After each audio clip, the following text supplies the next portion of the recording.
And this is a proud picture of Carson and his lamb, Edward. Now, he and Edward became the best of friends. We picked him out in the spring, and every single day Carson was messing with this sheep. I mean, he loved it. Fed it, groomed it, trimmed it. He would have slept with the thing if we would have let him out in the barn. He loved this lamb. We spent all summer working on our showmanship skills, right? And the most important thing when you're exhibiting livestock is always keep your eye on the judge. Very, very important. We really worked on that. So the big day came in August for the Rockingham County Fair. Carson was in a class of 10 first-year novice exhibitors, and as luck would have it, he was the first one to go into the show ring.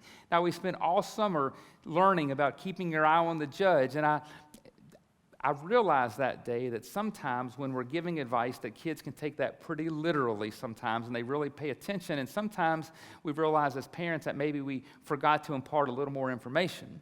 So this particular day, right before Carson was going into the ring, I'm like, Carson, keep your eye on the judge. He's like, okay. So he's the first one in the ring getting ready to take his lamb in.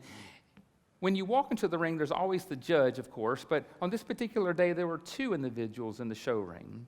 There was the judge over here, and there was the ringman that day named Charlie, who was standing over here. Charlie's job was to be able to help the kids kind of line up and direct the flow of traffic.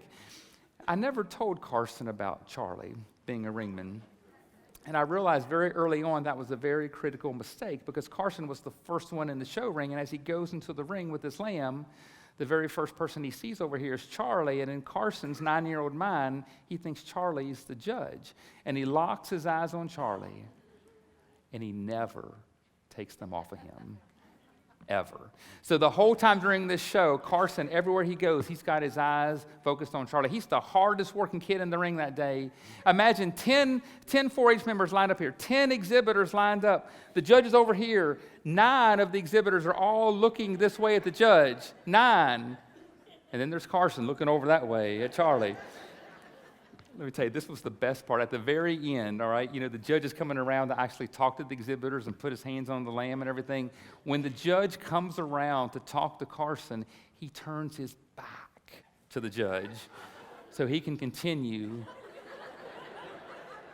to look at Charlie all the way across the ring. And at that point, I busted out laughing, and along with 100 other people watching. But what I realized in that brief moment is I spent all summer teaching Carson and telling him what to do in the show ring.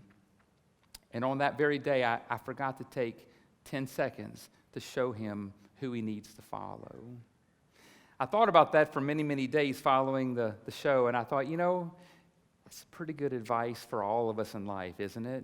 We can spend all of our time working and doing things and being busy. Carson was the hardest working one in that class. And I will say he placed 9th and not 10th because the judge said he felt so sorry for him because he was doing everything right. He was looking at the wrong guy.